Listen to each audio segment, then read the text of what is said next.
Good morning to you. It is Monday, February the 7th. I'm Shane Seeley, and this is the CBC Morning Report.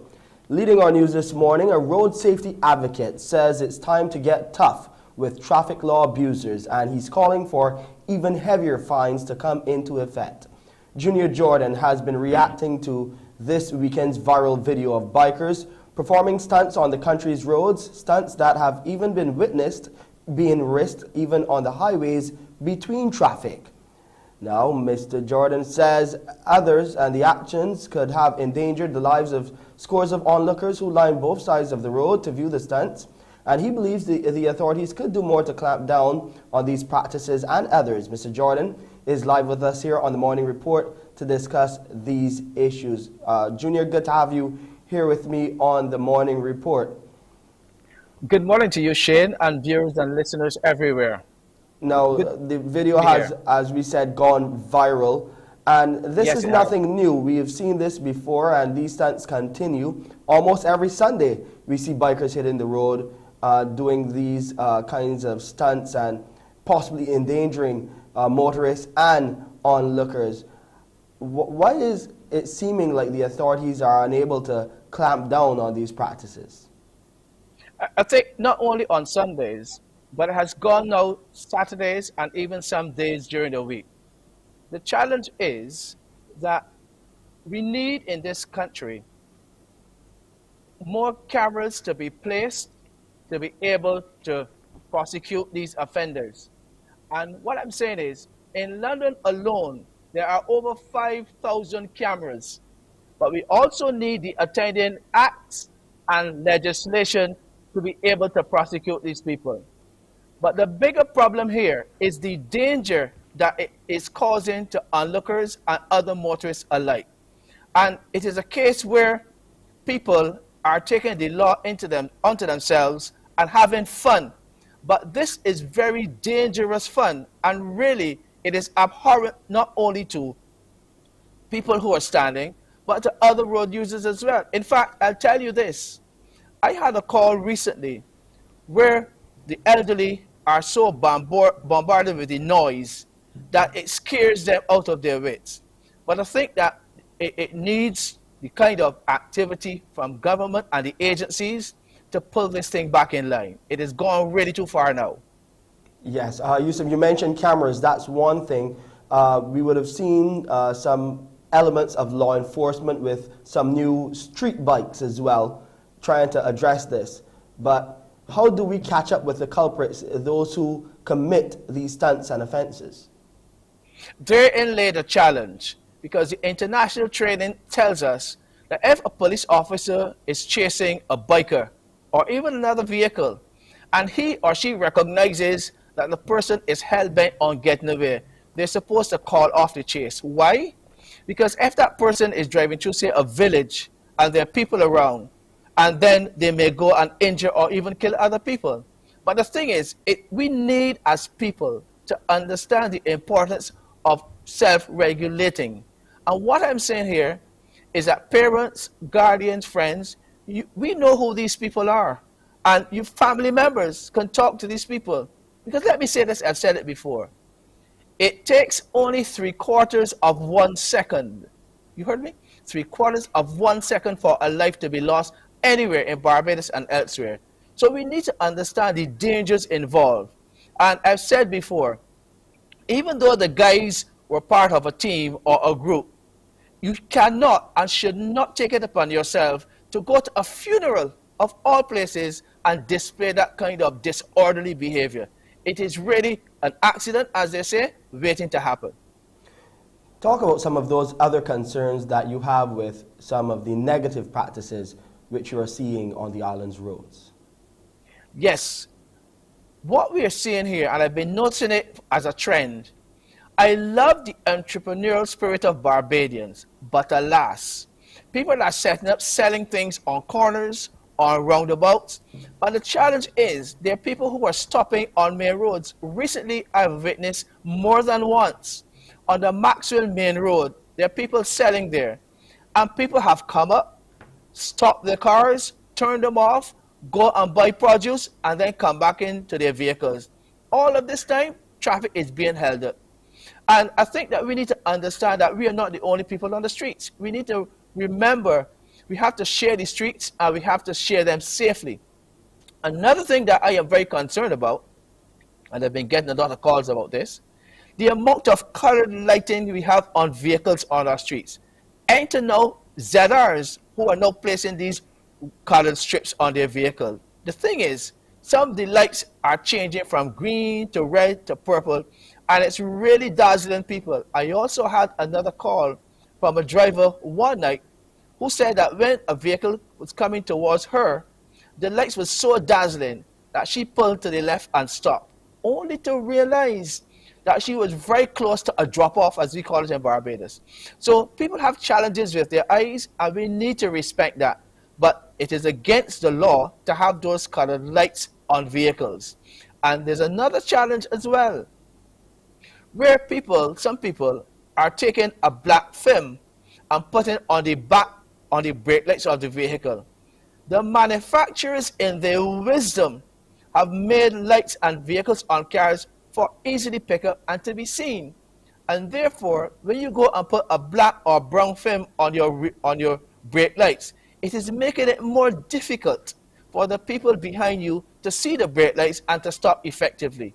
And we need to cut out this kind of activity. Indeed, the number of people who are changing the makeup of vehicles on their own, and that too is against the law. We need to have written permission from the Ministry of Transport and Works if we're going to reconstruct, redesign, or even add anything to our vehicles, including lights. They need to get written permission first. Indeed. Junior, always great to have you on, and thank you so much for your time and just bringing some of these issues to light right here on the Morning Report. You stay safe on the roads and stay safe until next time we chat. Thank you, everybody as well. Appreciate your time. Junior Jordan, a road safety advocate, speaking to us about some of the issues and, of course, that viral video with those bikers doing stunts on our roads here in Barbados. We'll take a break here and come back with those COVID-19 updates.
Let's give you an update on the local COVID-19 numbers now. The Best dos Santos Public Health Laboratory has reported 462 new cases of COVID-19, comprising 227 males and 235 females. 86 of them are under the age of 18 from 2,102 tests conducted. There are currently 162 people in isolation and 11,880 people in home isolation. As far as the vaccinations are concerned, 147,646 people are fully vaccinated here in Barbados, while 159,029 have at least one dose of a vaccine. Now, there were protests, 2 of them in the Netherlands yesterday, that had separate purposes but were still related. Many citizens were marching against certain COVID-19 protocols, while the police were protesting for increased wages so they would feel compensated for tackling these COVID marches. They've taken the same route for rallies through the streets of Rotterdam, though for different reasons. Thousands of demonstrators have been out showing their anger over the Dutch government's COVID-19 restrictions and vaccine mandates. And the police are on strike, demanding more money to deal with those kinds of protests. Step Vassen has the latest from Rotterdam. Most lockdown restrictions have been lifted here in the Netherlands in the last couple of weeks, but thousands of people here on the streets in Rotterdam saying they want their freedom back. The people from the fire brigade are here, people from all walks of life. Many here are anti-vaccines, but also people from the far right. But there are also people who are vaccinated, but they say they don't want the divisions in society because of a QR code. 500,000 people in the Netherlands have not got their booster shot, they have refused to get the 3rd shot, and they are not allowed to enter any restaurants or bars starting this Tuesday. Vaccinations are fine, especially for people with underlying health conditions, but it should never be forced. This is the convoy. We are representing the truckers, and he represents farmers. We are all one. Meanwhile, police is on strike today. They say they're not guarding this demonstration. They have been guarding demonstrations in the last 2 years, nearly every week. We have a lack of police officers for many, many years now. And this is going to be continued for the next years. And all this work, all kinds of demonstrations, we have a lot of them lately in Holland. We need more personnel. There have been serious riots here in Rotterdam. Police has shot at demonstrators, and also the UN rapporteur for torture has complained that the Dutch police has used excessive violence during these protests. So there's a lot of resentment among these protesters as well about police actions. A lot there happening in the Netherlands. Time to come back home and go over to Pearson to see what's happening on today's edition of Mornin Barbados as we start a new week. Hello, Pearson. Hello, Shane. Welcome back. Good morning to you indeed. Good morning, everyone. Coming up at 6:30 this morning, we'll continue our conversations on CARICOM, taking a close look at Barbados punching above its weight, and CARICOM being shared with some of the best practices that Barbados has implemented as it relates to resilience and certainly as it relates to climate change. So look out for that conversation with Ambassador Kamashong in just a moment. Safer Internet Day is tomorrow. And so ahead of that, we'll have a discussion this morning. Is it really safe? All fun and good? We'll talk to them about that as well. And Barbados and Argentina's president meet today. Barbados Prime Minister will meet with him. And ahead of that, we'll talk to Gustavo Pandiani, former ambassador from Argentina to Barbados, about what we can expect in those upcoming talks. Just a little bit what you can join when you join me here at 6:30 for Morning Barbados. Back to you, Shane. Thank you, Pearson, and some good news for you and other lovers of fish across the island. You'll get the details about that story up next right here on the Morning Report.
Consumers can expect to see a reduction in the cost of fish in the coming weeks after nearly 2 months of elevated prices caused by low catches at sea. That's what we're hearing from fisherman Stephen Cox speaking at the Barinda Cox Fish Market in Oistins. He said due to improvements in conditions at sea, boats are returning with more favorable catches. Picking up now the boats beginning to bring turbot, which is known as fiddlefish, and the anglerfish, along with dolphins, and they're beginning to come in. Some of the boats traveled over 300 miles and they found that there was like a current air that was holding some of the fish. So as they come further down, the smaller boats then will get attracted with train and bring some more. Cox, a fisherman for over 50 years, says consumers can expect that reduction in prices and better prices really as the catches continue to increase in size. Right now the turbots are selling at $2.50. Dolphin will be expensive because it's now coming. Retailing from the boat at 10, so the vendors got to make their mark. Then you sell at 12. The anglerfish going at 5 to retail at 6 or 7. Residents in St. Lucie have been assured that many of the projects promised for the parish during the recently concluded general election campaign will get underway soon. They include a housing project at Coconut Hall, which is set to break ground on Friday, training programs, and the park at Archers Bay. Parliamentary Representative Peter Phillips made the vow during his address at a Thanksgiving service at the Alexandra New Testament Church of God yesterday. Yesterday we were at the Archers Bay facility, just a lovely piece of land, and we're moving swiftly.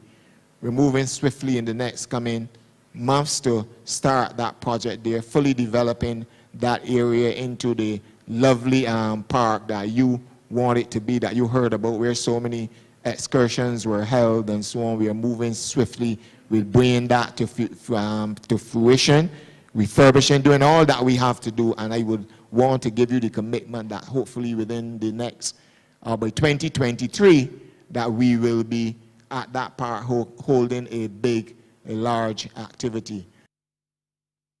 The Barbados Boy Scouts Association is reporting a 30% decline in its membership due to the onset of the COVID-19 pandemic. Before the association looks at bringing up its numbers, the Chief Commissioner, Trevor Jones, says they have to focus on getting scouting groups restarted.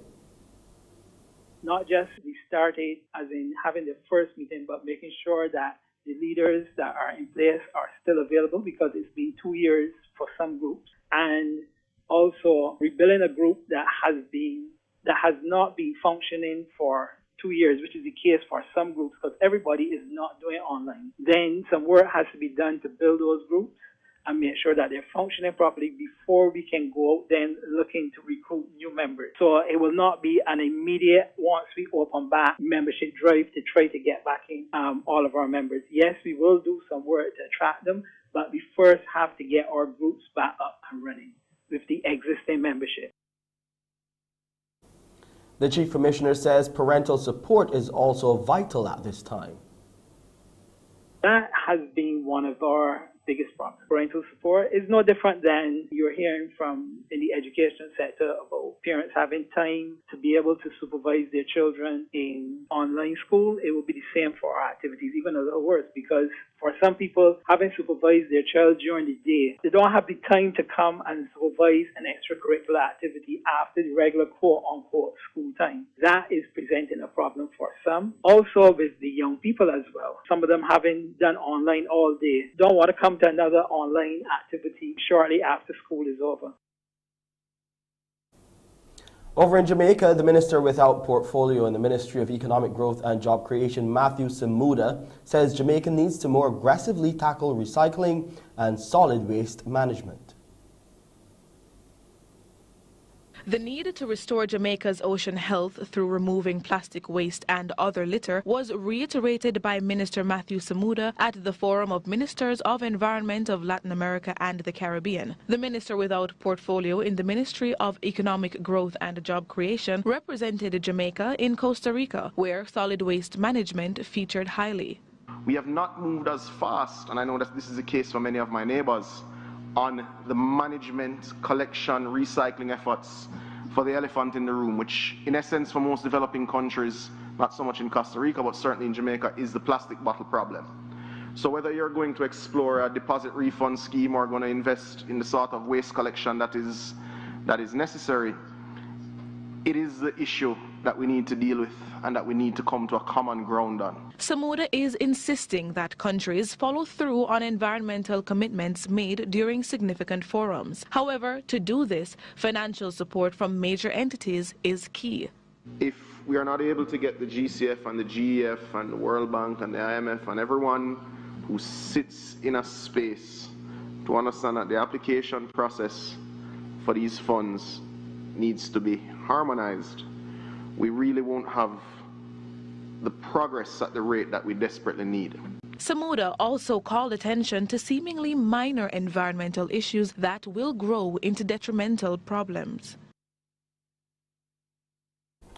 Let's go further afield now, and we're hearing that a few dozen elite U.S. troops and equipment were seen landing yesterday in southeastern Poland. That's near the border with Ukraine, following President Joe Biden's orders to deploy 1,700 soldiers there amid fears of a Russian invasion of Ukraine. The move of 1,700 troops into Poland, 300 into Germany, that's all about supporting NATO allies. They're not there to fight Russian troops, seeing this more as a defensive rather than an offensive move. But we know that the National Security Team, led by the Secretary of State, Tony Blinken, also Lloyd Austin, who is the Defence Secretary, they've been on Capitol Hill. They were there for 6 hours on Thursday, briefing lawmakers about various scenarios and the intelligence that they have. Now, among the things they've been saying is that they believe that Vladimir Putin has 70% of what he needs surrounding Ukraine at the moment to launch an invasion. That if an invasion were to happen, that they could take the capital, Kyiv, in just 3 days. Also, there's a suggestion that there'll be a large number of refugees, about 1 million people moving out towards the likes of Poland in the initial hours of any conflict. They're talking about casualty numbers, perhaps as many as 50,000 Ukrainian citizens killed or injured, 25,000 Ukrainian troops and up to 10,000 Russian troops. Now, the Russians have said this is all nonsense, that the Americans are making these things up, that they have no intention of crossing the border and invading Ukraine. But the Americans are saying if there is going to be an invasion, it could come any time from tomorrow till later in February. And the idea is that it would happen, if it's going to happen, probably sometime after the Olympics, because they don't want to divert international attention away from China, as Russia and China are building stronger relations. But not only that, it would give time for the ground in Ukraine to get harder with the winter frost and the weather there, to make it easier for tanks and heavy trucks to move across the land.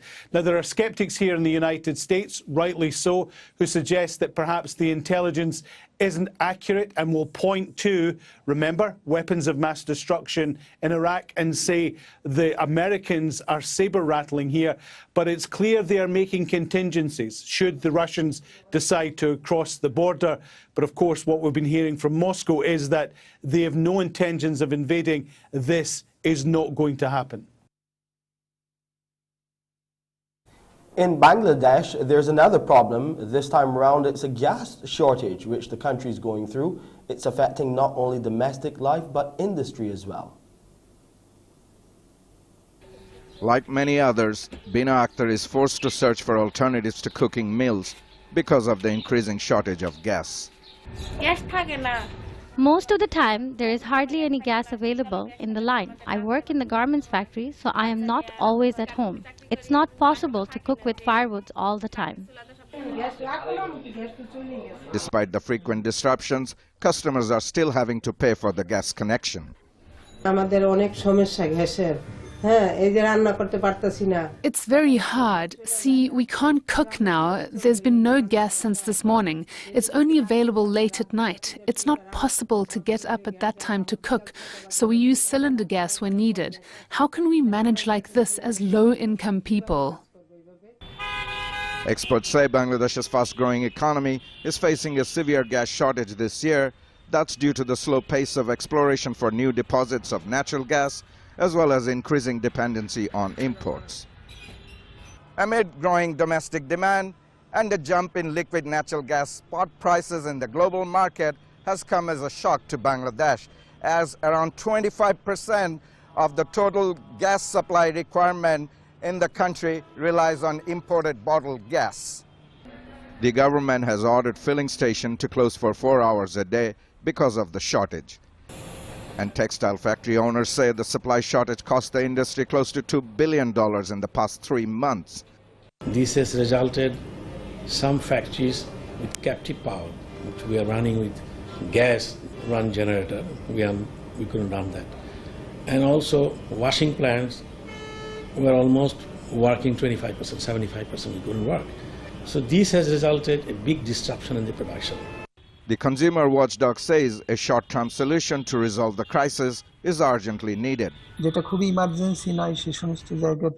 could temporarily suspend supplying gas to non-essential sectors. However, it's important to keep the supply intake for industries and domestic consumers, and we should extract the gas reserves that are already discovered and supply those to the grid.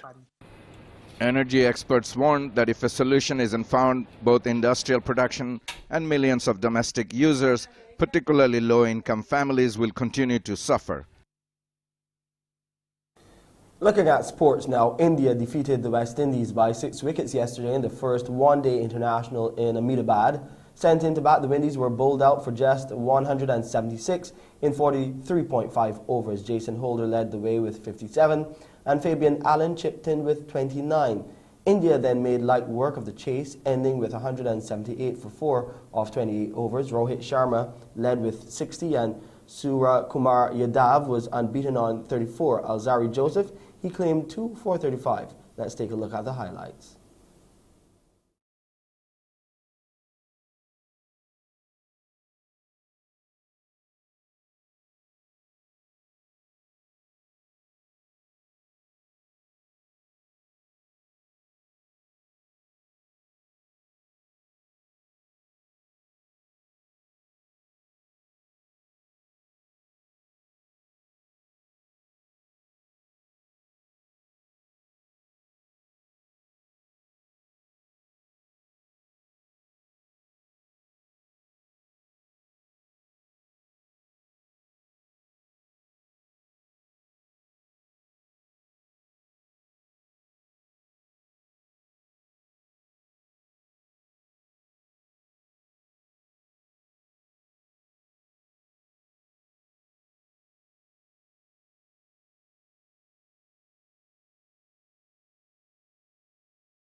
Time now for a look at the weather.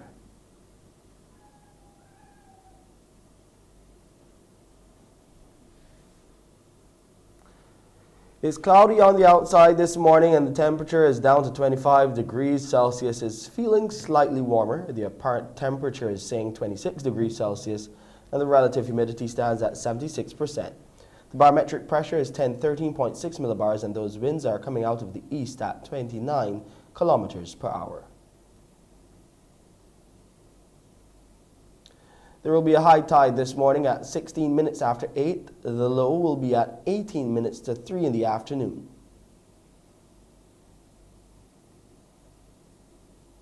Those seas are smooth to moderate in open waters. Swells are between 1 and 2 meters.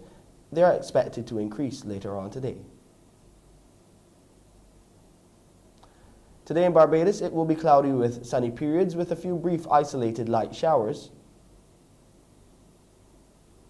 And tonight it will be partly cloudy with a few brief isolated light showers. And here's a quick look at the international weather forecast.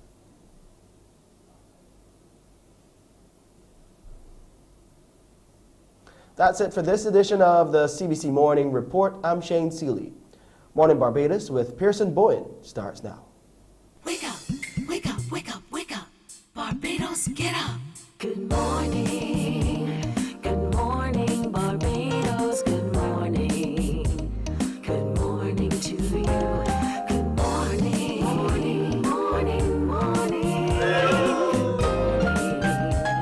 Good morning to you. Good morning. Morning, Barbados. Good morning.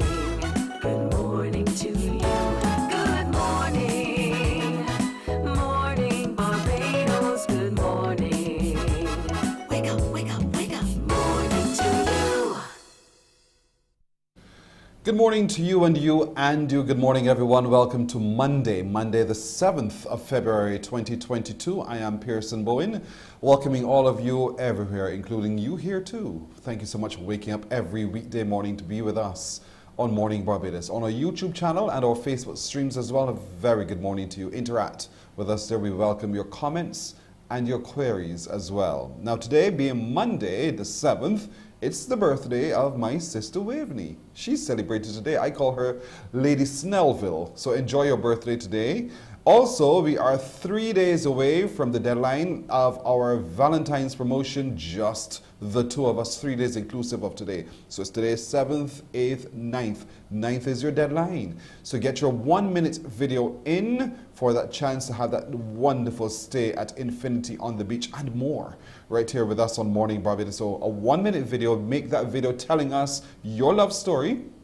Send the video to 467-5465 with your name and your contact details. You have until the 9th of February to get your entry in, and then you can stay right there on the edge of paradise, literally, with Infinity on the beach. Thank you so much for your entries thus far as well. Now today, we're going to be taking a look at Humanities Week. That's right, there's a week on this week at the University of the West Indies Cave campus in the Faculty of Humanities and Education.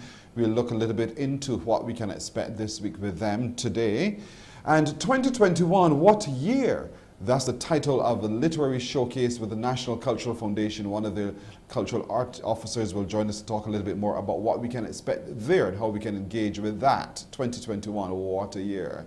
And today we'll also meet one of the nominees in the Guynon Awards. She is a great-granddaughter of the proprietor of one of those big bars in Baxter's Road during the 70s and 80s. She'll join us in just a moment right here on Morning Barbados. So let's get started though with our conversations on CARICOM. And we're happy as always to be joined by Barbados Ambassador to CARICOM, His Excellency David Commichon. Good morning to you, Ambassador. Good morning, Pearson. Pleasure to be here with you. Good to see you once again. Today we want to look at some of the best practices that Barbados has and how we can share this with our neighbors and brothers in CARICOM. You know, we continue to punch above our weight, and in particular as it relates to renewable energy. Yes, Pearson, if I have my way, over the next 5 years or so, Barbados is going to be a galvanizing pace setter for CARICOM. And in CARICOM, we have developed this notion that any one CARICOM member state's problems is a CARICOM problem. And similarly, I believe that any one member state's good fortune or good ideas or good practices should be shared with the entire community. Now, one of the areas that CARICOM is really focused on to fuel our development going forward is the whole area of renewable energy. In fact, in 2018, CARICOM established a Caribbean Center for Renewable Energy and Energy Efficiency, a CARICOM institution, established right here in Barbados at the Trinity Business Center on Country Road. And I guess probably many Barbadians are not even aware of that. But that CARICOM institution has responsibility for helping CARICOM to negotiate this whole area of renewable energy. So we have to think, how can we make this new industry, you know, the sun, the waves, the wind belongs to all of us.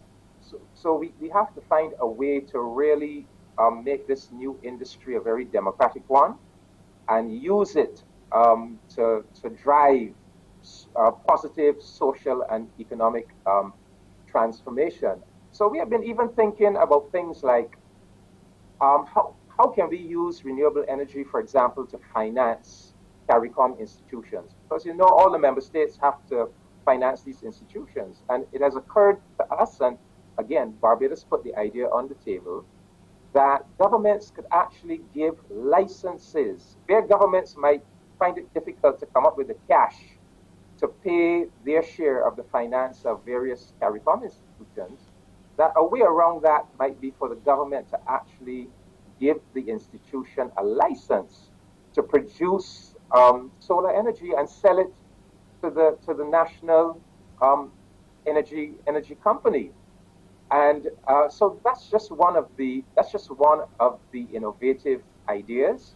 But Barbados has come up with a number of very innovative ideas as to how we are going to use this new renewable energy industry to drive our development. And one that over the past week I've been sharing with our CARICOM, with my fellow CARICOM ambassadors, is our HOPE program. That is the Home Ownership Providing Energy program.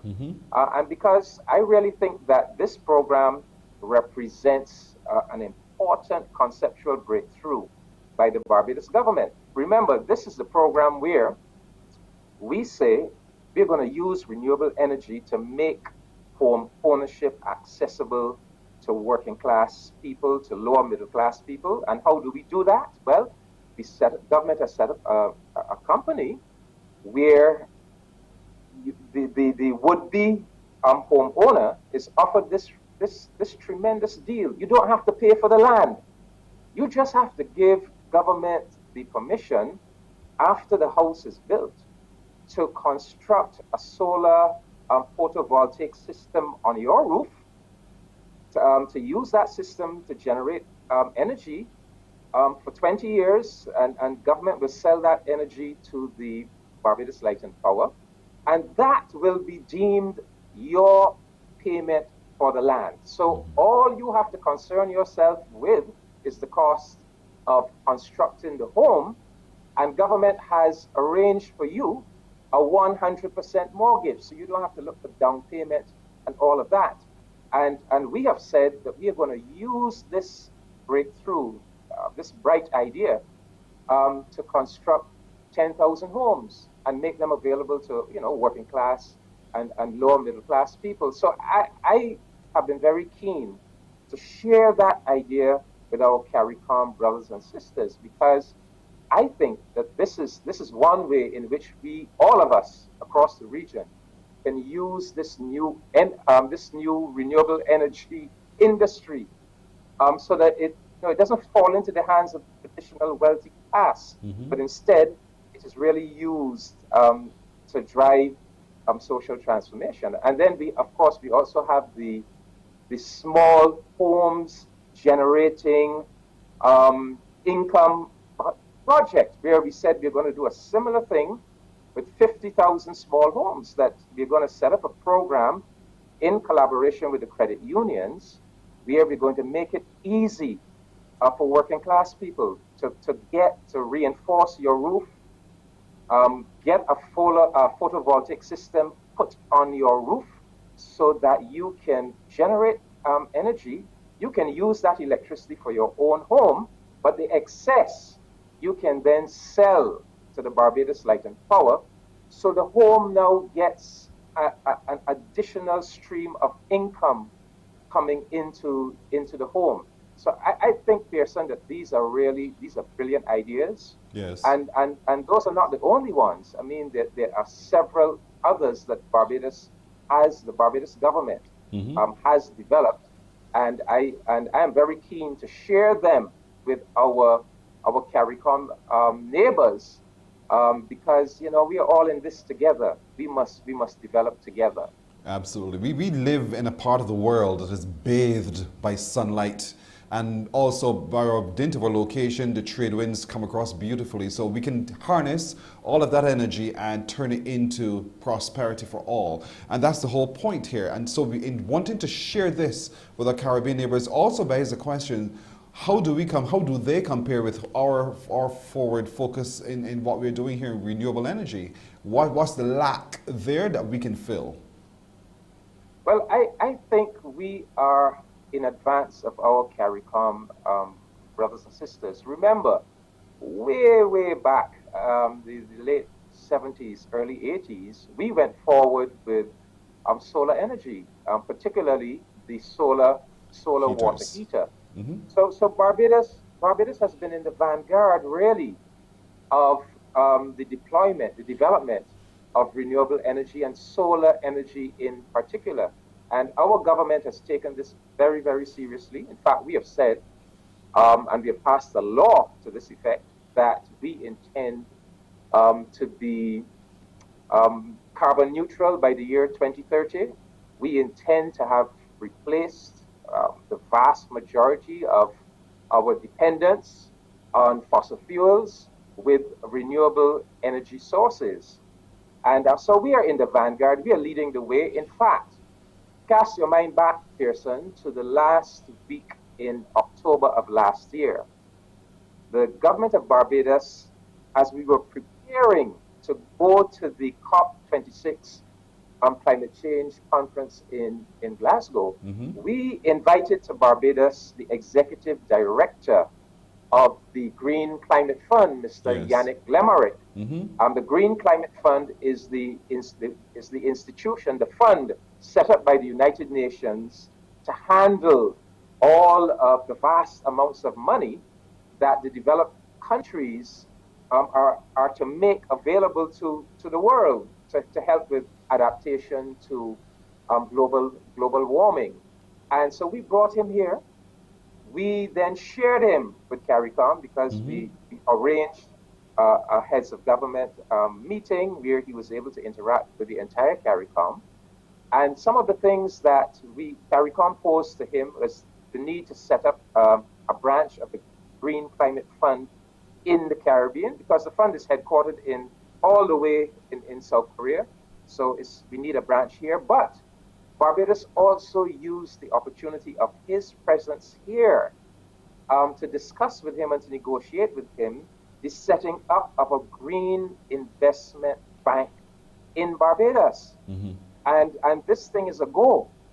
It's expected that over the next 18 months, the Green Investment Bank will be set up here in Barbados and will be deploying approximately $150 million in investment capital for green projects, including, of course, renewable energy projects. So we are on our way, and there are some other ideas that our government has put on the table. Well, as you know, we have already begun, government has already begun putting photovoltaic systems on the roofs of government buildings, generating the electricity to power the government building.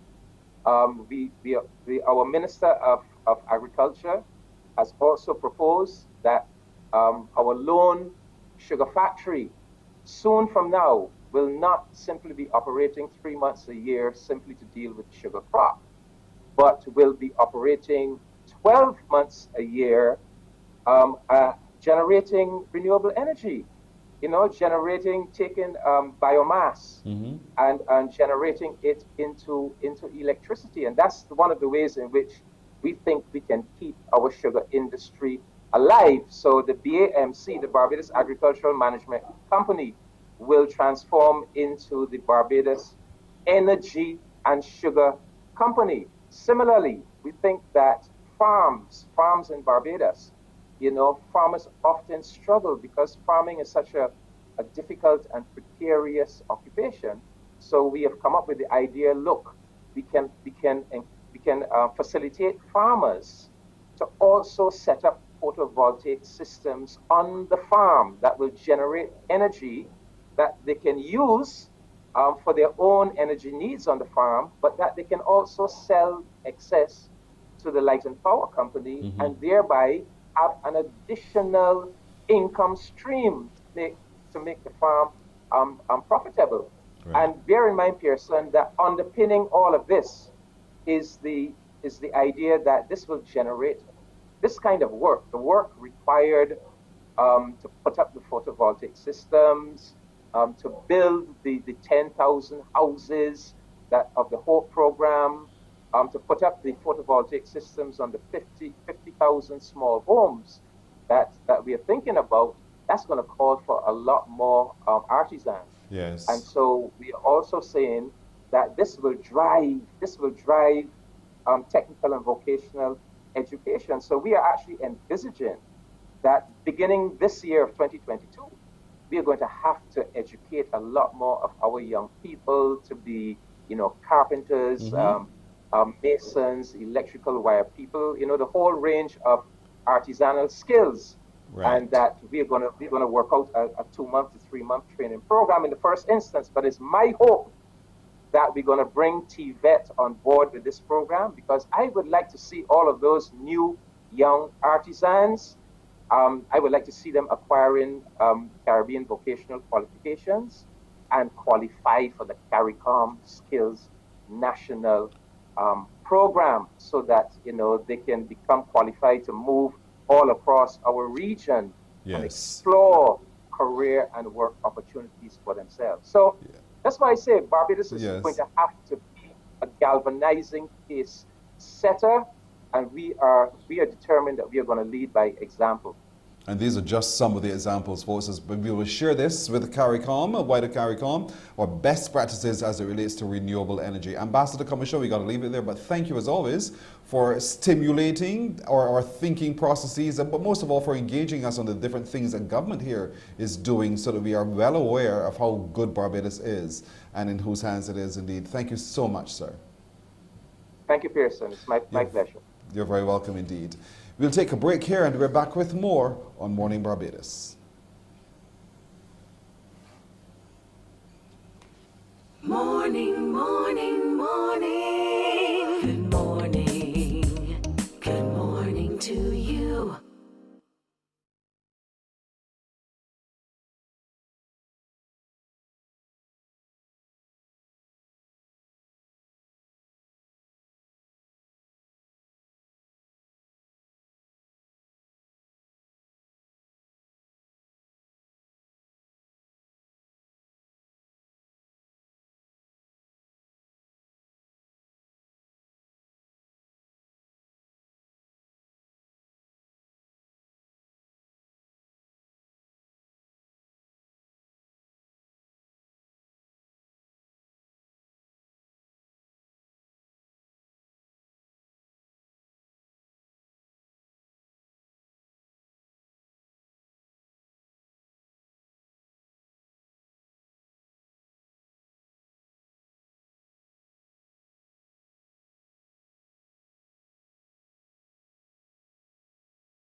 Morning, morning. Good morning.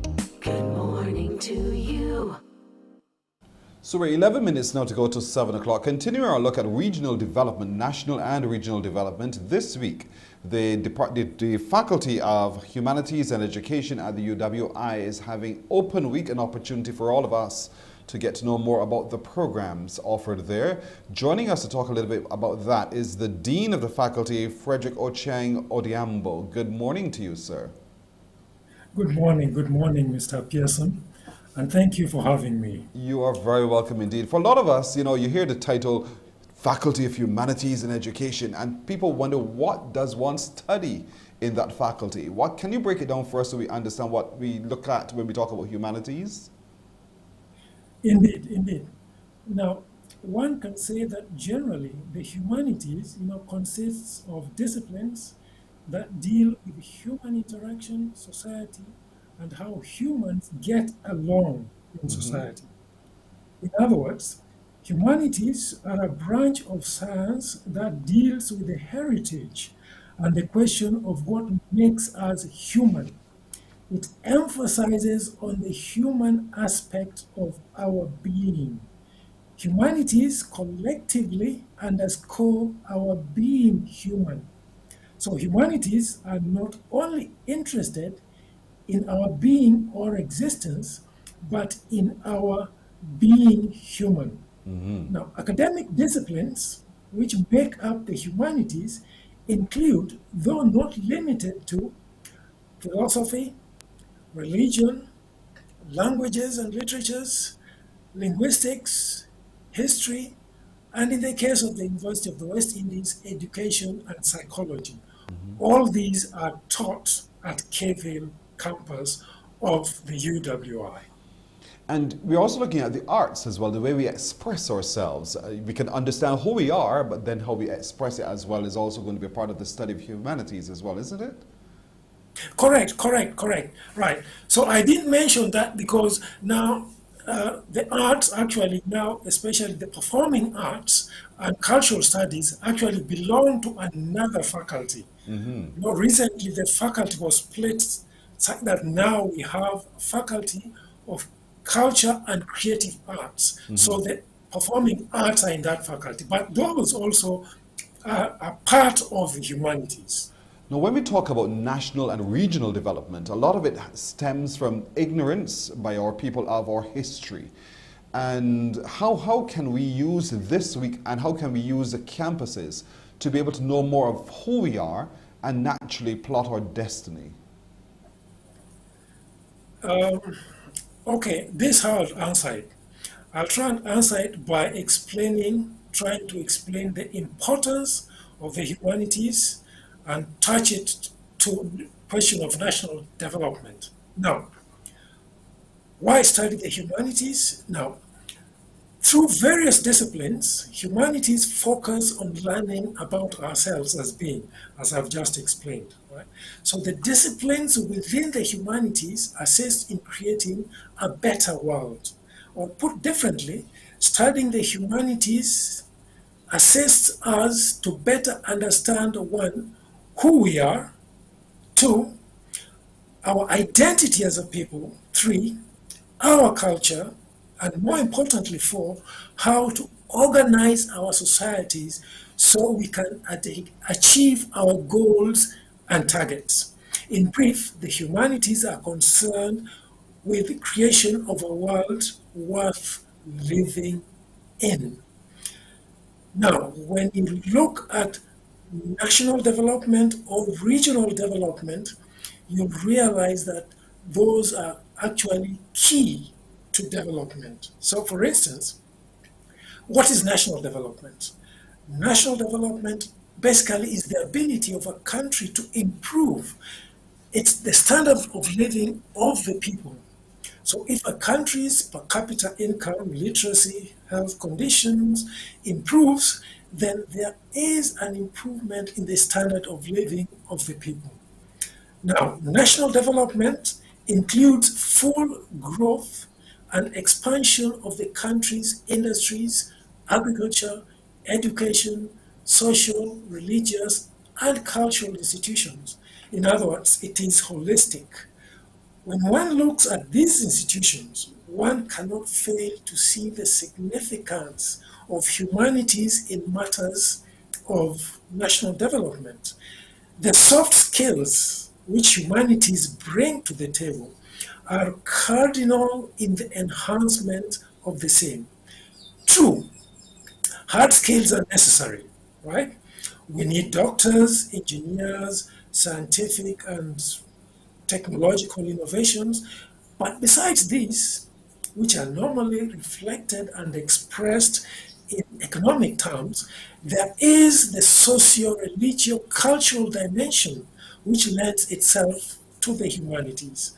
National development should therefore not be seen solely in economic terms, there is the social dimension, which is equally important.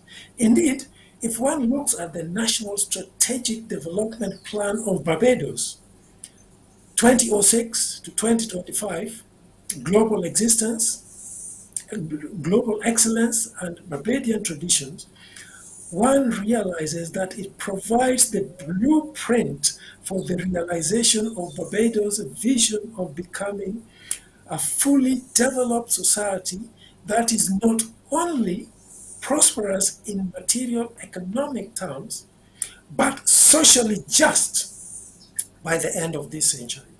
Now, when you look at that plan, the 6 strategic goals of the plan, crafted around the inspirational words of the national anthem, they lend themselves to both the economic and social aspect of development.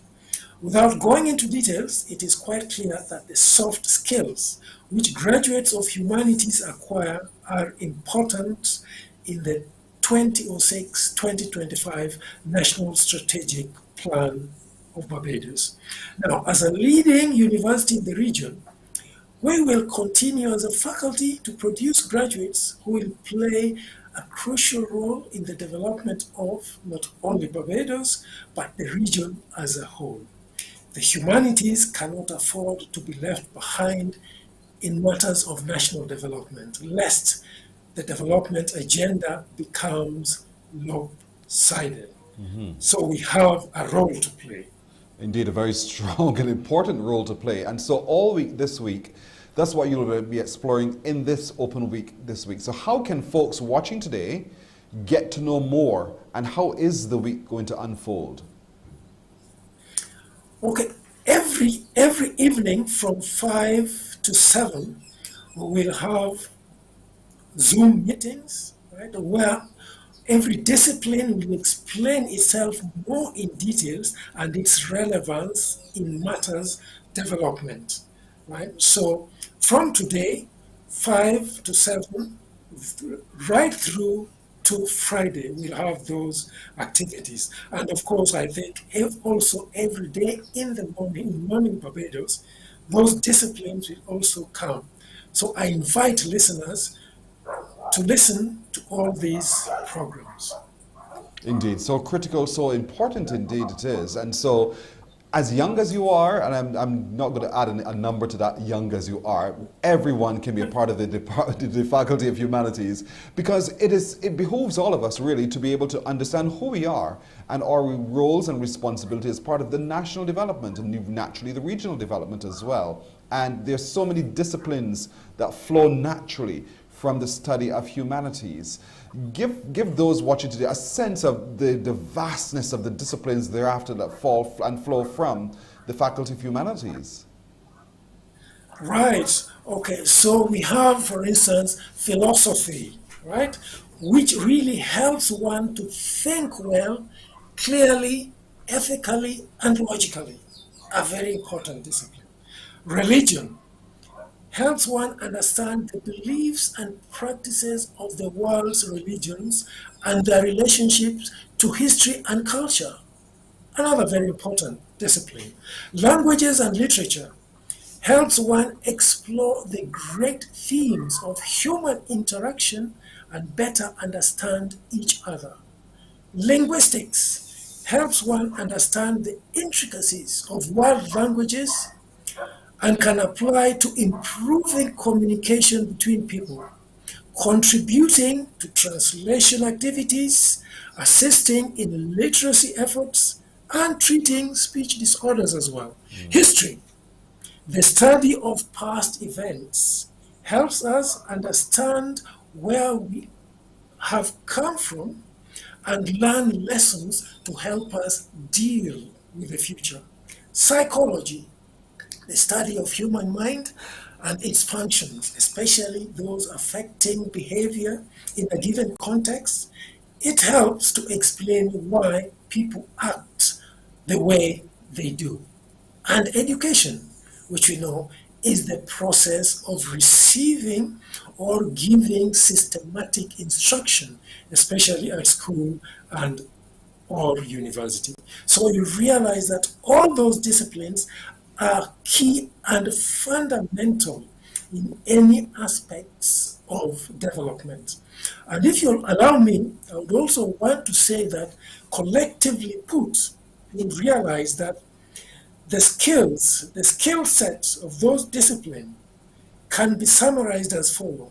They include, rather, the skills which it enables its readers or students to have include critical thinking. It assists the student or the person become a critical thinker. It assists one become an effective communicator. It helps one become a creative problem solver. It assists in relationship building. It assists in teamwork. It makes one a better team player, so to speak.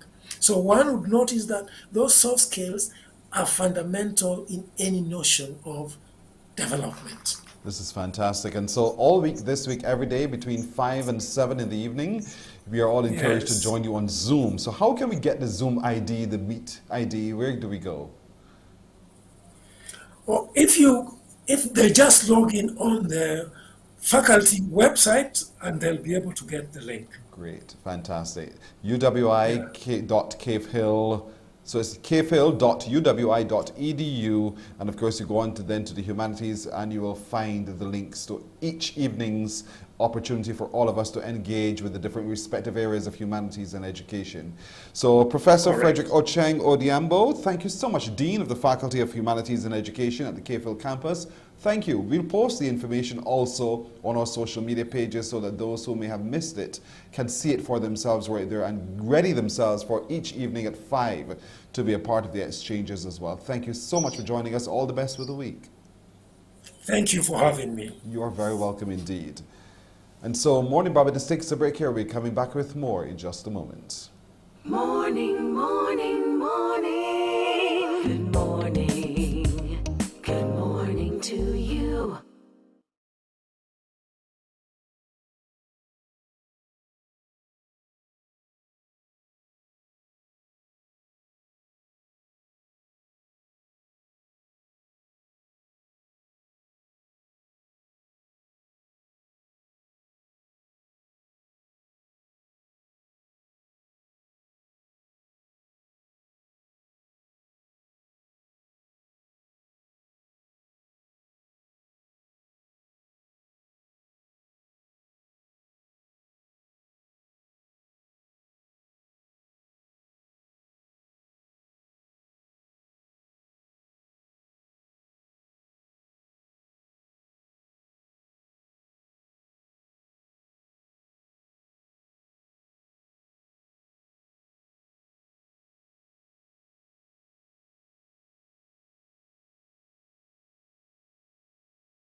Morning, morning. Good morning. Good morning to you. Now for the update on the news, once again, here's Shane Seeley. Here's your headline news. A viral video of bikers again performing dangerous stunts on the island's roads over the weekend is prompting fresh calls for government to take action and rein in these traffic offenders. Reacting to the video on the Morning Report, road safety advocate Junior Jordan wants tougher legislation with heavy fines, as he believes this would just be the beginning in clamping down on this type of behavior. We need in this country more cameras to be placed to be able to prosecute these offenders. And what I'm saying is, in London alone, there are over 5,000 cameras. But we also need the attending acts and legislation to be able to prosecute these people. Mr. Jordan went on to explain why it's a hard task for police to address this issue. Therein lay the challenge, because the international training tells us that if a police officer is chasing a biker or even another vehicle, and he or she recognizes that the person is hell-bent on getting away, they're supposed to call off the chase. Why? Because if that person is driving through, say, a village, and there are people around, and then they may go and injure or even kill other people.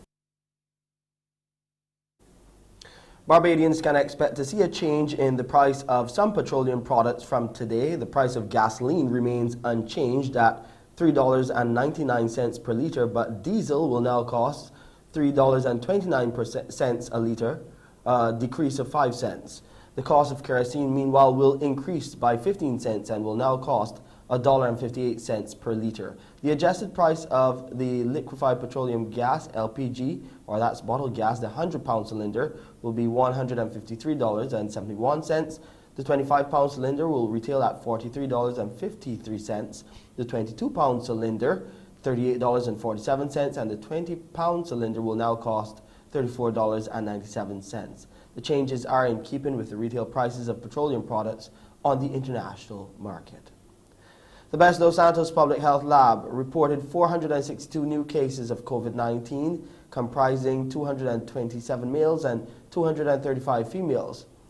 86 of them are under the age of 18, while this is coming from 2,102 tests conducted. There are currently 162 people in isolation and 11,880 in home isolation.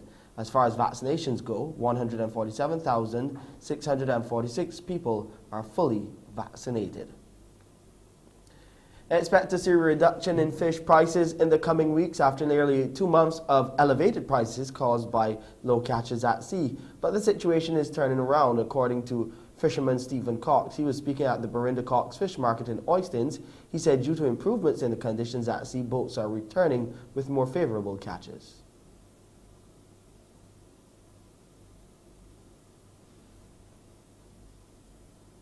Right now the turbot is selling at $2.50. Dolphin will be expensive because it's now coming.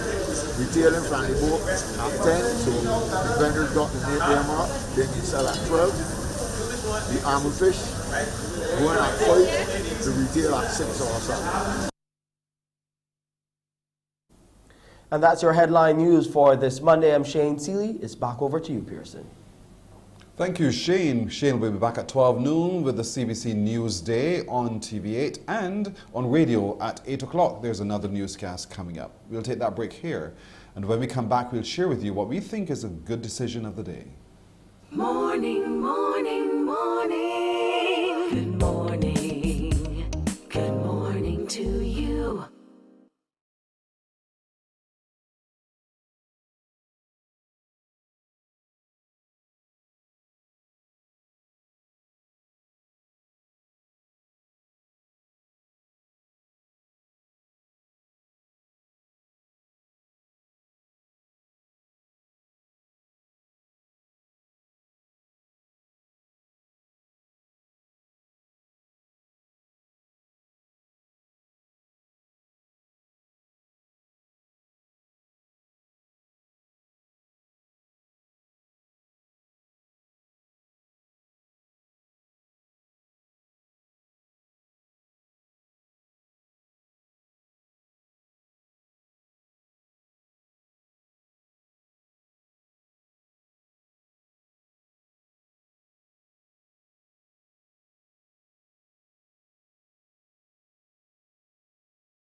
Morning, morning, morning. Good morning.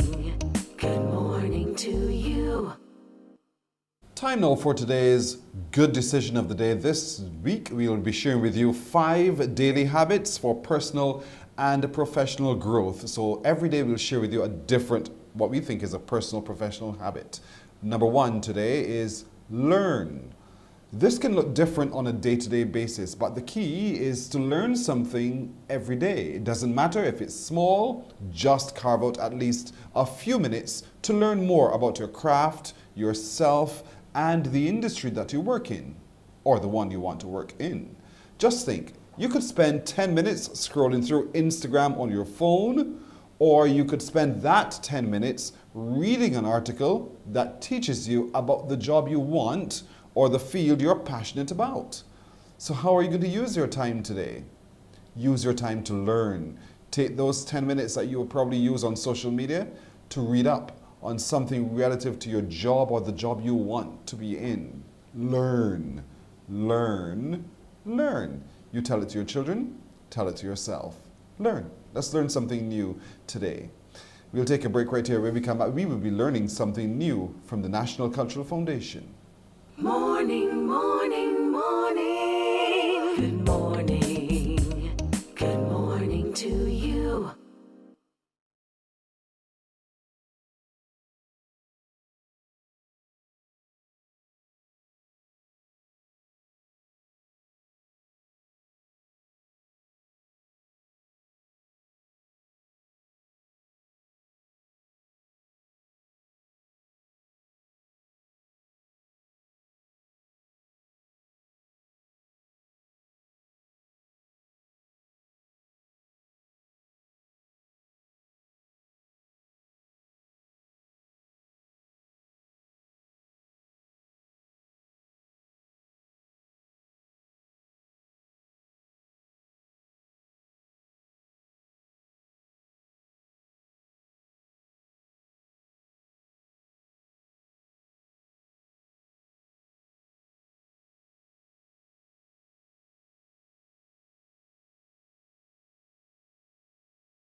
Morning, morning, morning. Good morning.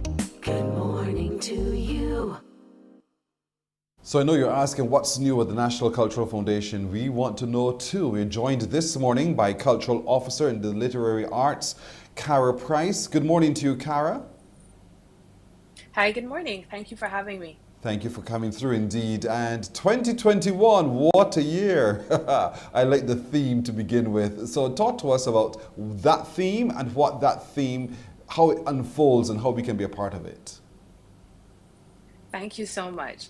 Well, in 2021, Barbados was struck with so many challenges. We had a hurricane, we had the ashfall from a volcanic eruption, as well as the fallout from the COVID-19 pandemic. And as a result of this, we decided we would reach out to our community and ask them to submit poems, short stories, any literary works of art that speaks about their experiences with all of the different events that took place. And this took place under a theme, 2021, what a year. So that's the theme that you've asked people to write under. And under that, they can write about anything, experience that they would have had in 21, showing either their exasperation or their success, the kinds of things that they want to celebrate from the year 2021. What's been the response?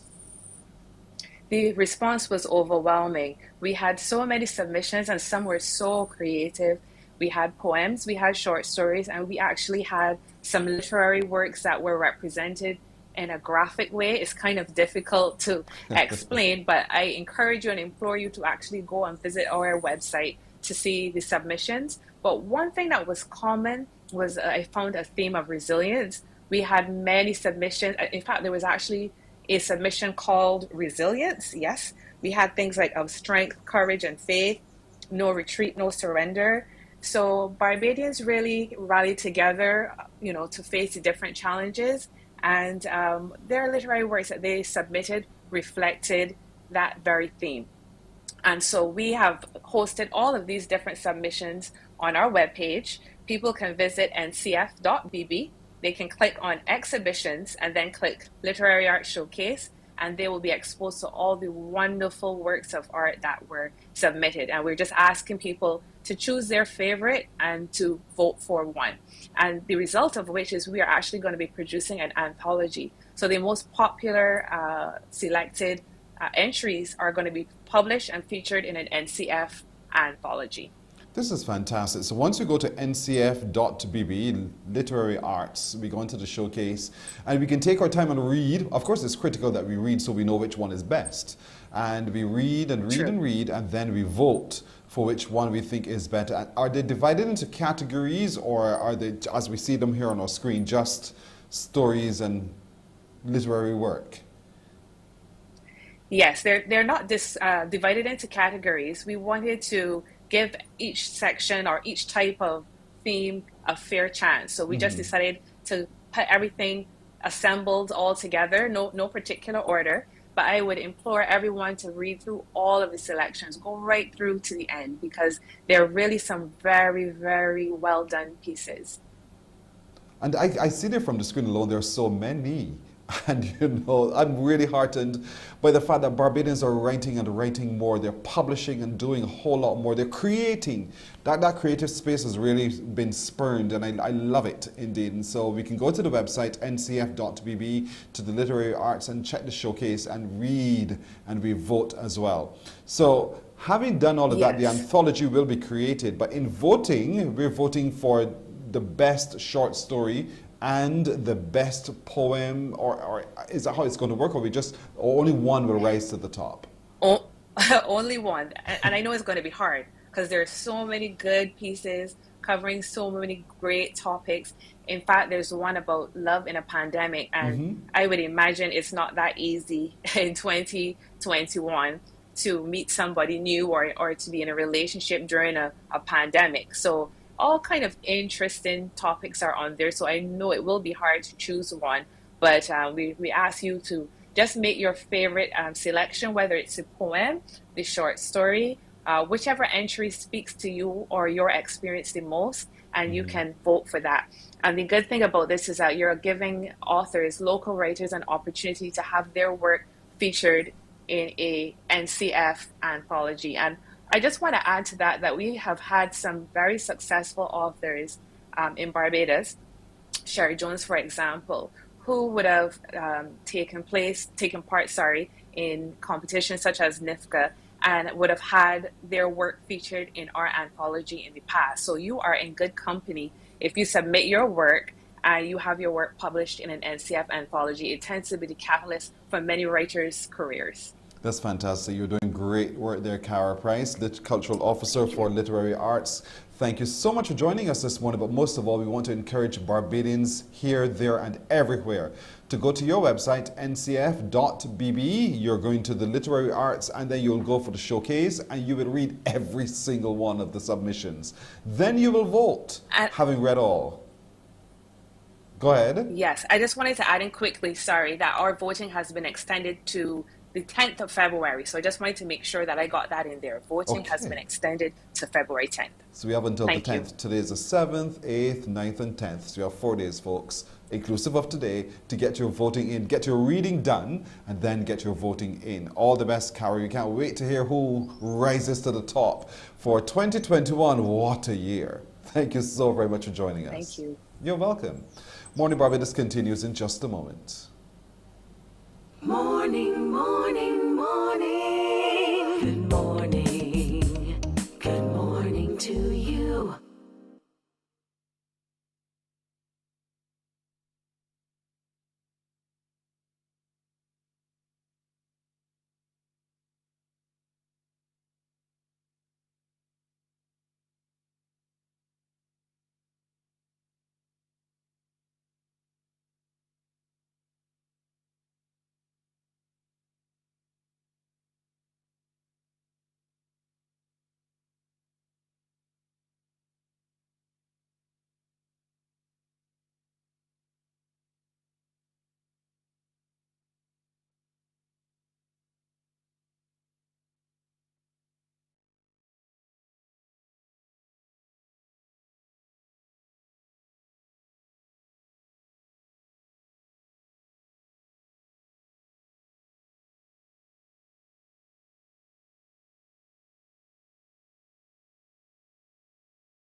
Morning, morning. Good morning.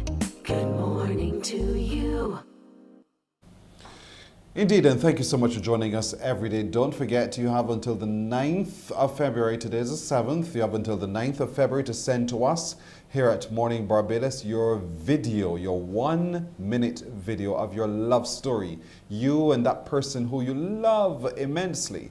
Share that story in a 1-minute video. I'd love to see how you guys interact, indeed, and send it to us via WhatsApp to 467-5465, 467-5465. That's the number to send your video to via WhatsApp with your name and your contact details. You have until the 9th of February to get that in, because on Friday we're hoping to have a very special Valentine's show, so look out for that. So get your entries in so we can go through and assess, and we'll pick a few of you and we'll have you with us for breakfast on Friday. So look out for that opportunity. So come, let me go. There we go. Don't forget this week as well, the Faculty of Humanities and Education having that open week 5 to 7 today and right through to Friday, 5 to 7, looking at the different disciplines in the Faculty of Humanities and Education. So you're encouraged to go to the website kfil.uwi.edu and you can find out the link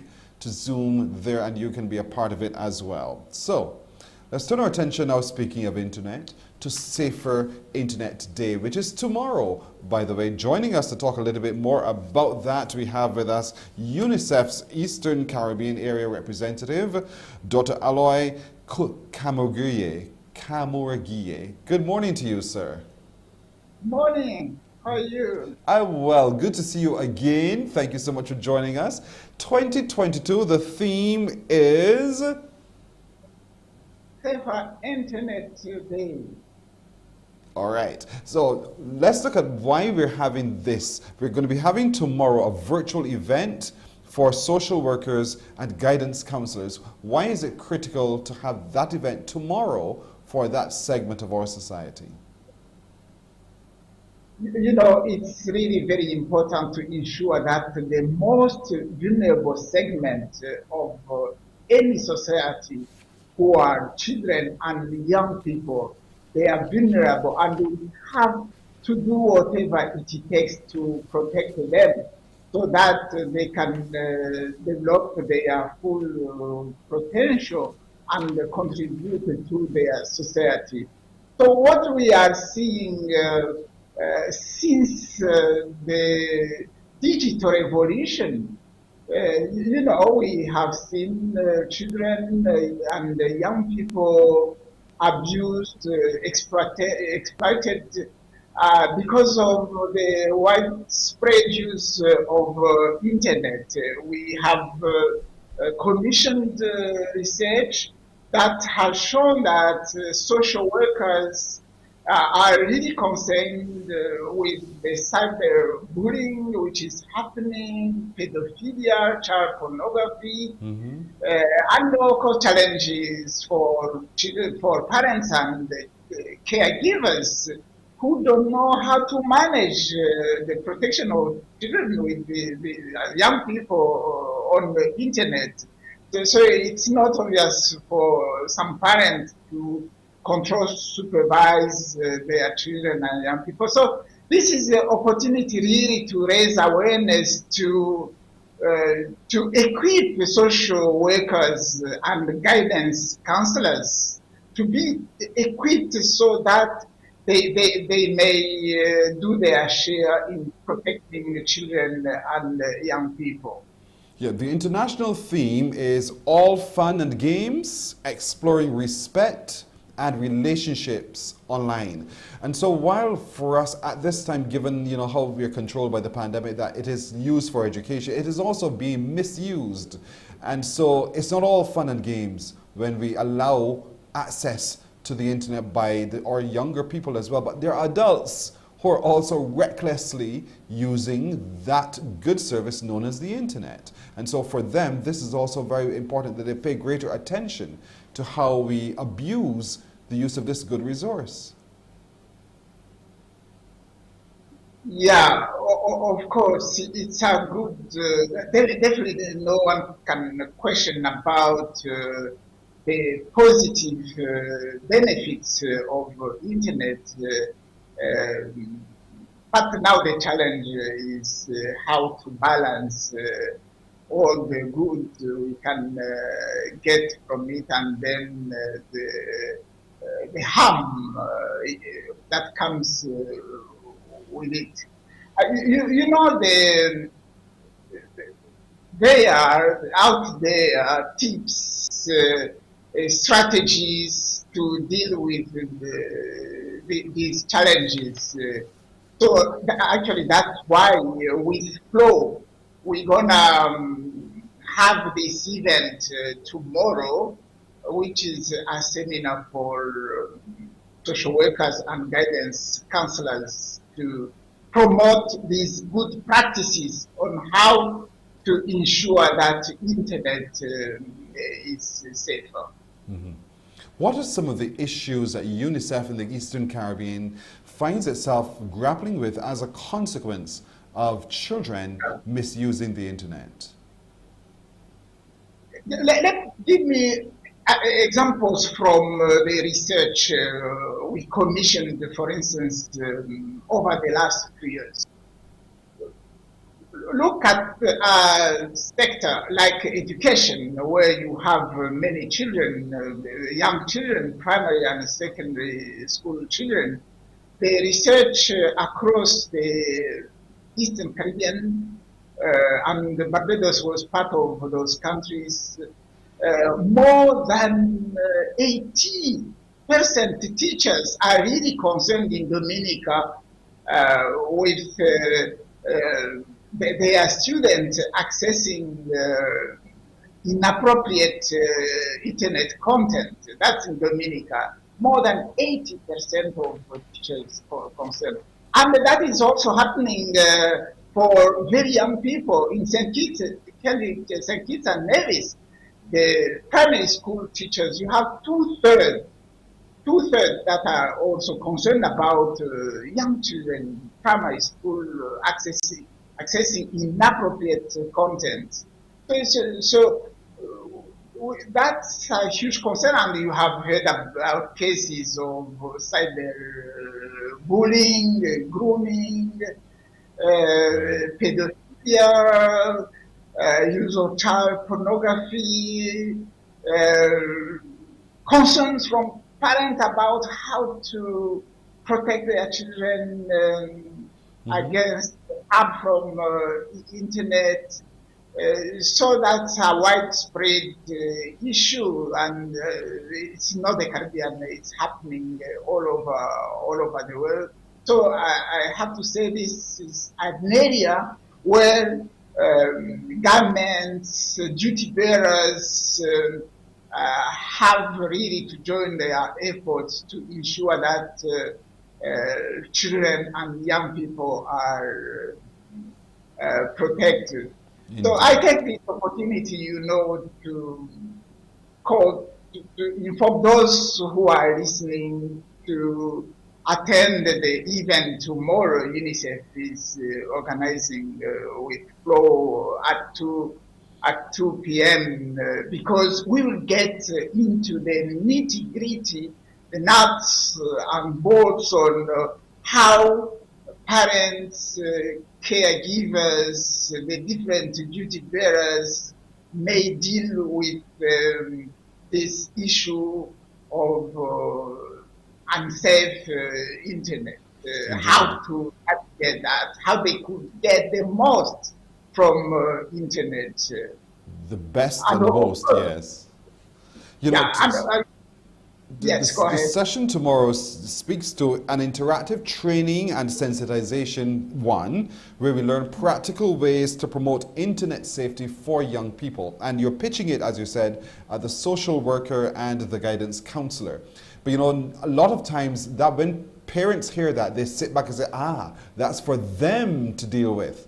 But oftentimes it's for the family to deal with as well.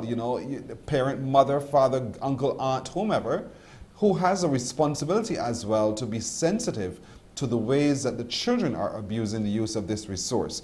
And so I suppose at some point the information will filter to the family so that they themselves take greater responsibility for the use of that highway internet. Yes, indeed. Yes, of course, we targeted the social workers and the guidance counselors, but anyone, any parent, any caregiver, anyone can attend the event tomorrow at 2 p.m. and how they can just. We have a WhatsApp number. They may consider to reach out to 1-246-233-3770,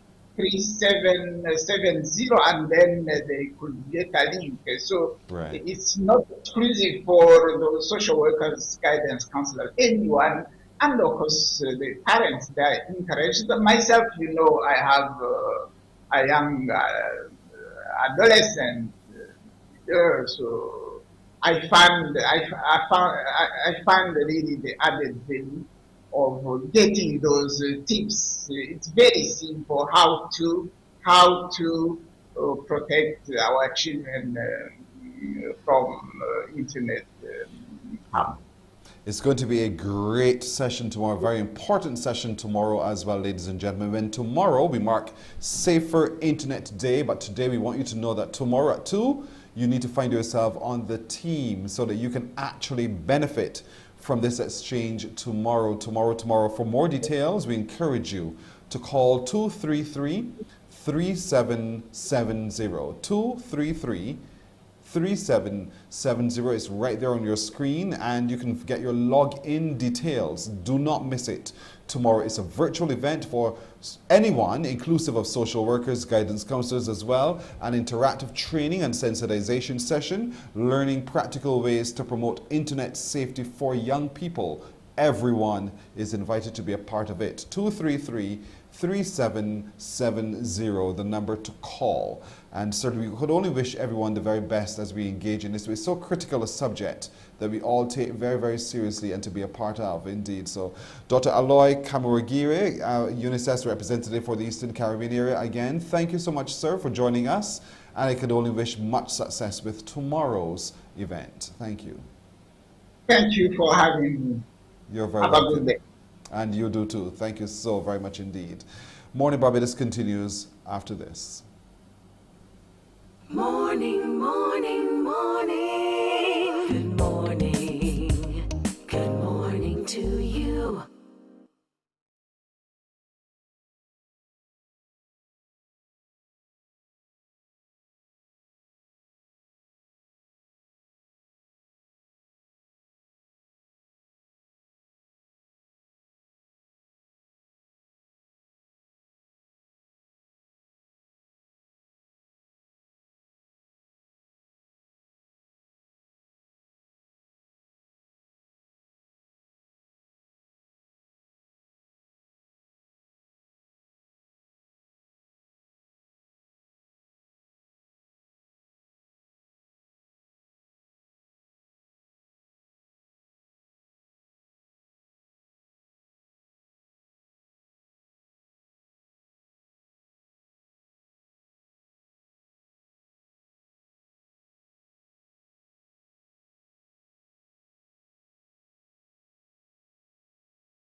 morning, morning. Good morning. Good morning to you. We're talking Barbados relationships with our neighbors to our south, our friends or relatives who reside in South America, Argentina as a matter of fact. And the president of Argentina, Alberto Fernandez, will meet with our Barbados Prime Minister Mia Amor-Motley today. And ahead of that, we're happy to be joined by His Excellency Gustavo Pandiani, a friend of Morning Barbados, who is now the Director of Caribbean Affairs in Argentina. We know he couldn't stay away. Good morning to you, Mr. Pandiani. Good morning, Pearson, and good morning, everyone. Good morning, Barbados. Indeed, thank you so much for joining us. Now, everyone knows you. It's like Barbados is like home to you anyway. And so it's always good to see you and good to have you on the show. Now, today, the president of Argentina meets with Barbados Prime Minister Mia Amor-Motley, and there's a lot to talk about. What do you think are some of the subjects they'll be discussing? Well, as you know, Barbados is in my heart. So I'm particularly proud of having my president coming for the first time ever in the history of our diplomatic relations to Barbados. But he's not only coming as president of Argentina, he's also coming as president of CELAC. CELAC is an organization composed by 32 countries of Latin America and the Caribbean, or should I say, of Caribbean and Latin America. In that sense, this is going to be a very important meeting because my president is the chair of that mechanism of dialogue, and Mia Motley is absolutely one of the best leaders, not only the Caribbean, but the region has. So one of the main issues we are going to work about together is climate change. We recognize the leadership of Mia Motley in this area. We admire what she has done. My president was very shocked when he heard Mia Motley speaking at the climate summit in Scotland recently, COP26. And he said to me, Gustavo, I was absolutely impressed with the Prime Minister of Barbados. She is a leader. She knows exactly what to do and how to do it. So I want to visit her in her land. So please organize this trip for me. And that's what we did. We're going to be receiving our president today, and he's going to be here for 24 hours. He's coming from China. He was on a state visit in China, Alberto Fernandez. So basically what we are having is face-to-face contact. He didn't want to do it on Zoom. He wanted to meet her personally because he also admires what you have here in Barbados. That means equal gender in terms of power, and the fact that your country is being run by 3 women. He was very impressed with that, the Prime Minister, the Deputy Prime Minister, and the President. So all these issues, regional integration, climate change, gender equality, all those issues are going to be on the table.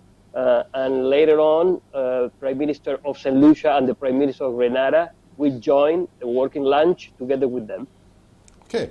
Now, you said that there was a recent flood in Argentina, So as it relates to climate change, what is it that we can learn and what collaborations do you think Barbados could have with Argentina so we can better get a handle on how climate change impacts ourselves, really, a larger continent versus a little island like ours? Well, I think we have to learn from each other. That is the real cooperation it's about. You know, we don't understand cooperation as something that in which I know everything and I just pass it to you. We don't believe that is cooperation. Cooperation is that we learn from each other.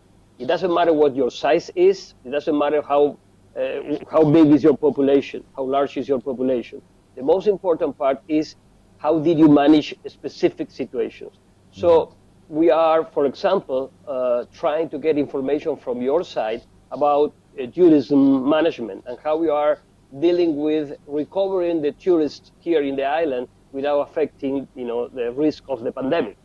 So that is going to be one of the questions we want to pose to your side, and we will share with you the way we dealt with the flooding and with the drought. This is really crazy these times. You can have every problem you can imagine, you can have it together, and we did that. We did have that in Argentina. So we are 45 million people. We are a big country in terms of territory, but we have a lot to learn from a small countries such as Barbados and most of the organization of the Eastern Caribbean states. We're going to have a meeting with them as well. because in terms of tourism management, I think it's a space there to cooperate. Can you explain to us how CELAC works? We understand CARICOM, but how does CELAC work? Yeah. Well, CELAC is a CARICOM plus, because it's all the CARICOM country members, plus all the members of South America, plus all the members of Central America, including Mexico. So it's a huge, huge area of integration. We want to highlight that for us, that since we are the chair, CELAC is a group of equals. Mm-hmm. This is very important, Pearson. This is very important. You know, everybody in CELAC, it doesn't matter what your size is, has the same right to talk, the same right to set priorities. And that's why we are coming here. This is going to be the first action my president take as president of CELAC. And it's a message in itself. We are coming to little Barbados. We are not going to Brazil or Mexico. That means everybody has the same chance to talk, to learn, and to teach others about the way we should integrate. Sometimes you could feel that Latin America and the Caribbean are just, you know, it's just a geographical expression.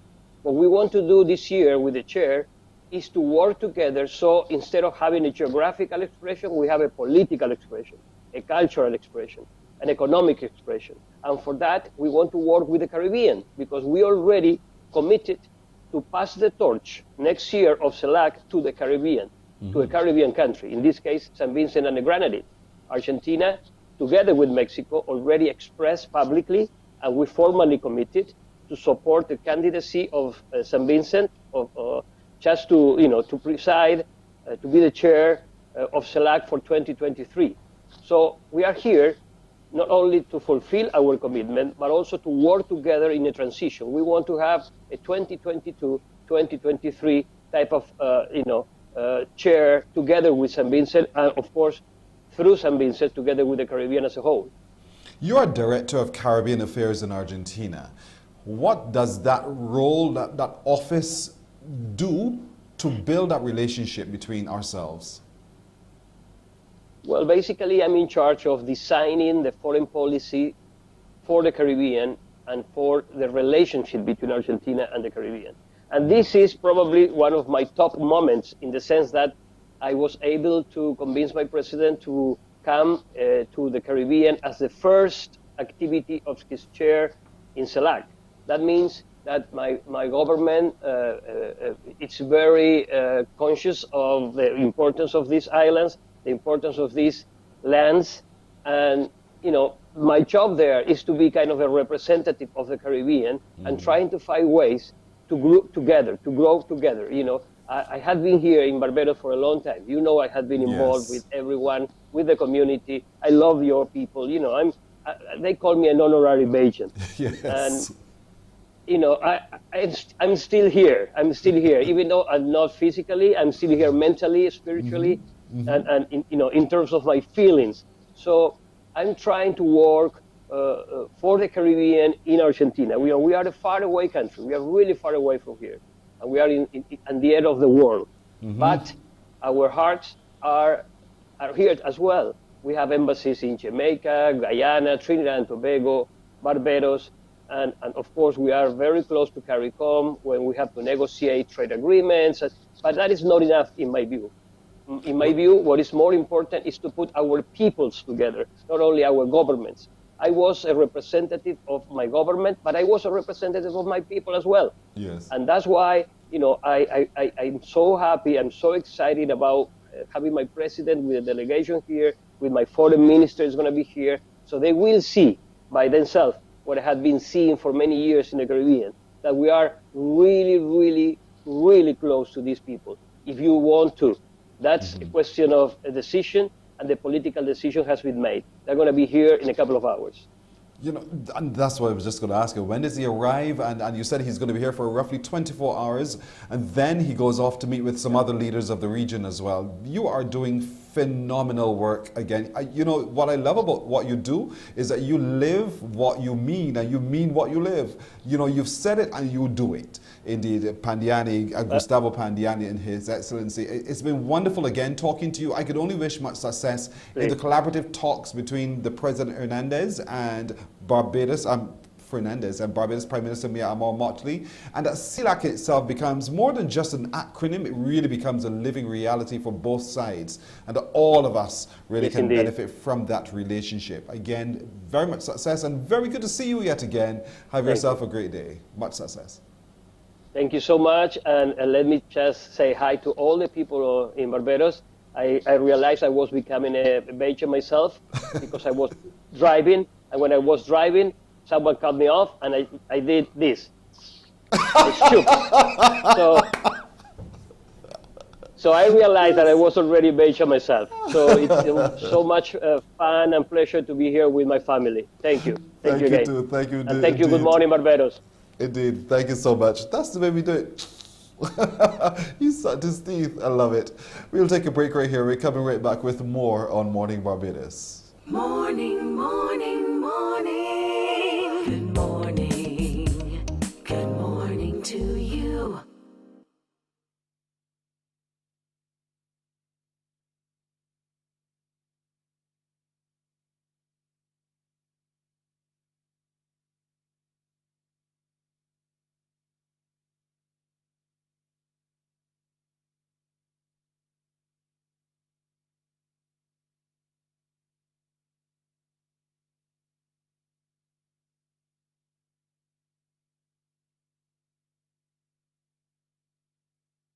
Morning, morning, morning. Good morning. Good morning to you. If in the 70s and 80s you were in Baxter's Road and you went to Enid's Bar, you're going to know the next guest. If at any time you've experienced a great food still in Baxter's Road, you will know our next guest. If you've been tracking what's been going on in Barbados, indeed, you will know that we're in the season of the Gainon Awards. And certainly you know that this next guest is a nominee for Chef of the Year. Her name is Lisa Powlett. She is a great-granddaughter of Enid Powlett, who would have run Enid's Bar in Baxter's Road. Good morning to you, Miss Lisa. Good morning, Pearson. How are you? I'm well. How are you doing?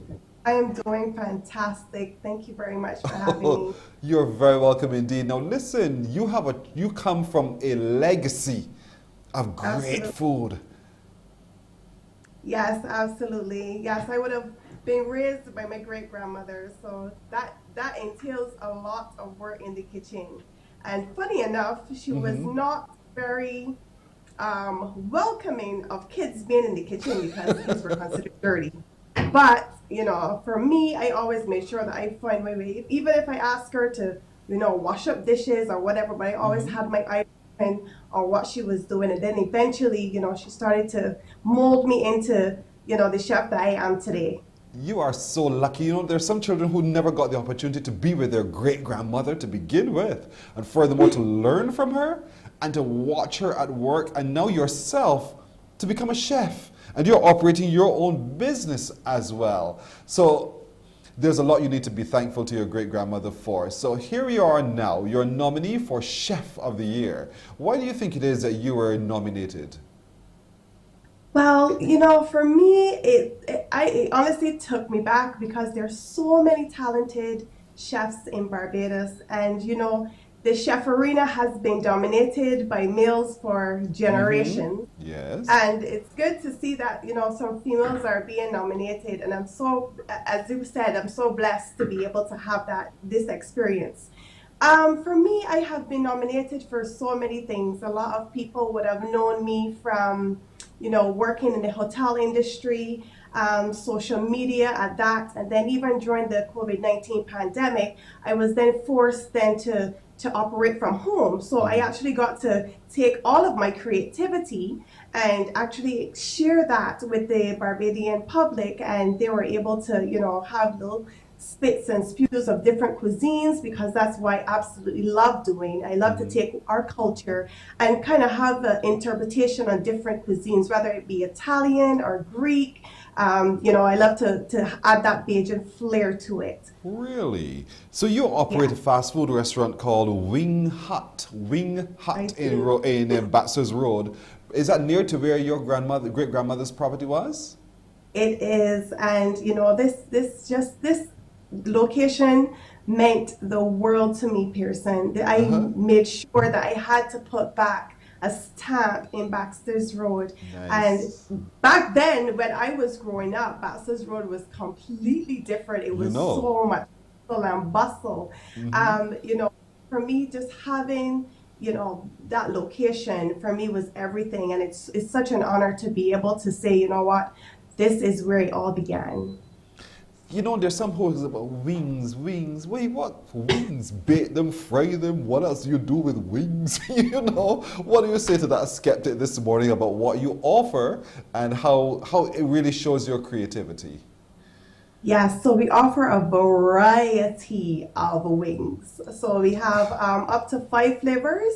So we have stuff like garlic parmesan, chef's original, mambu, which is our house barbecue sauce. That's a favorite, as well as Bajan teriyaki. So I spelled Bajan teriyaki rather than Asian teriyaki. I put a little flair to it. I made it Bajan. There's Bajan teriyaki. You know, there's Voodoo Cajun, which is very, very spicy. So there's a lot of different wings that you can choose from, a lot of different sauces. You can choose from ranch, blue cheese, honey mustard.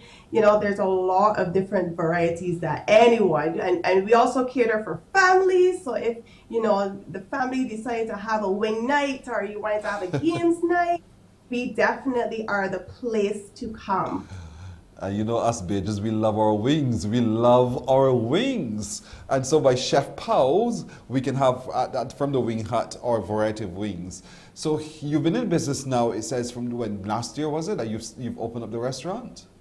Yes, it was. It was from last year. And like I said, you know, a very, very trying time because during the pandemic, I would have gotten an opportunity to work in Turks and Caicos, and then I was forced to come back to Barbados. And, you know, it really was an eye-opener for me because it shows you how you can, you know, one day you're in your daily routine, you're getting up, you're going to work, and then, you know, the next is like you're confined to your own home. So, you know, for me, it was really, really an impactful time. And that's when I decided, hey, you know what? Now is the time, because it has always been a passion for me to have my own place, to own my own place, to become the entrepreneur that I am. And the pandemic really molded that for me. So it really goes to show how you can really take, you know, a challenging time and just turn it into opportunity. And that's exactly what I did. You've learned from the resilience of your great-grandmother. How much of your great-grandmother do you see in yourself? Truth. Come, tell the truth. Pearson, so much, so much, to the point where, you know, the resemblance, because I do have people say, look a lot like Enid, you know, like, I have a lot of her attributes, I must say that. That is so beautiful indeed. Now, you've had the opportunity as a private chef as well to interact with some A-listers. So how was that experience for you? Yes, it has been. My entire career has been it has been a truly blessed career. I've worked with a lot of A-list celebrities, and unfortunately I can't name them, but I have worked with a lot of A-list movie stars, singers, movie producers, a lot of A-listed celebrities, and I'm truly grateful to be able to share our culture with, you know, on an international arena. Does it scare you though when you've had those assignments to be able to work with? You know, you have that moment and you're thinking, oh my goodness, I hope it tastes good. I hope they like what I do. Do you have those kinds of nerves? Absolutely. The pressure is on, Pearson, like never before. Sometimes I don't even sleep. I'm okay. Have to make sure this is right. Have to make sure this tastes good. You know, and it has always been such an amazing experience. And especially when they want to try our foods, I want to try, you know, something like pudding and sauce, and they're open to having that experience. They're open to having, you know, something like a fish cake or a sugar cake, to have that experience, sharing that experience with them. Yes, it can be a bit nerve-wracking, but it always comes out really, really, really nice. That is super. When you think of your life's journey though, I mean, school, and then look at what you're doing now. You know, oftentimes in school you're told, no, you're going to go into a certain industry. You're not chef. You're not going to do that. You have to be, whether it's a nurse, a doctor, a lawyer, whomever. And you look at yourself now, do you look back on with regret and think, maybe I should have? Or do you think, praise the Lord, I did?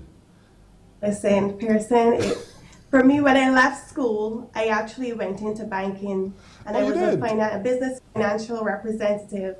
And the pressures and the stresses of work, you know, it took a personal experience and a personal journey for me to go through and say, hey, you know what, Lisa? You need to do exactly what you love doing. You need to wake up when the morning comes and just say, what can I create? What can I interpret? How can I, express my passions? And that's exactly what I have been doing. And ever since the day that I decided to take my career into the kitchen, it's almost like, this is what you were born to do. Wow. That is so good to be so rewarded in one's life with doing what one was born to do. It's tremendous. Oddly enough, as you said it, I thought, oh my goodness, your life is mirroring mine. I started in banking as well before I went into my moment as well. Correct. So I know what you're experiencing. I know how it feels. And so many people don't get the chance to have that moment, but you are. And this is wonderful indeed. Talk to me then, now that you have your restaurant, Wing Hut, in Baxter's Road. What do you see as Lisa's future? Well, funny enough, so many opportunities have been coming my way, to be honest, since last year. My future and my vision is to have obviously more wing huts, because our slogan is the best wings in town. The best wings in Spikestone, the best wings in Oistins. Wow. I want to really put a wing hut on the map. But for me, Chef Paul's, I've been working with a lot of youth in terms of young upcoming chefs. I'm also looking at a lot of opportunities, like so many opportunities for brand ambassadors. A lot of businesses have been reaching out to me. So that's another direction that I'm taking as well. And I also want to really focus on, educating and being able to share my knowledge, as well as working with other people and working with the youth especially. So a bright future definitely ahead for me. Fantastic. Your great-grandmother must be beaming down on you indeed. Enid Powlett's great-granddaughter is right there in front of us. Chef Powell, Lisa Powlett indeed. She is the owner-operator of the Wing Hut in Baxter's Road. Check her out today, but check her out as well online, because she is nominated for Chef of the Year on the Gainon Awards. Just go to the website gainon.com/nominees 2022. Look for Chef of the Year and you vote for Lisa Powlett as Chef of the Year. Lisa, all the best to you. Congratulations in advance. And we can only wish the very best with the business as well. We got to come down and check out those wings. Yes, I'm looking forward to that. You guys come on down for the best wings in town. Yes, yes, yes. Yes. Thank you so much. Have a good day. Thank you. Thanks, guys. Have a great day. You too. Thank you very much. That's it for today, everybody. Thank you, too, for joining us. For my producer, Nadia Foster, Technical Director, Roel Ford, at Sound, Michael Sobers, Master Control, Tamisha Green, and Pearson Bowen, saying good morning. We'll see you tomorrow.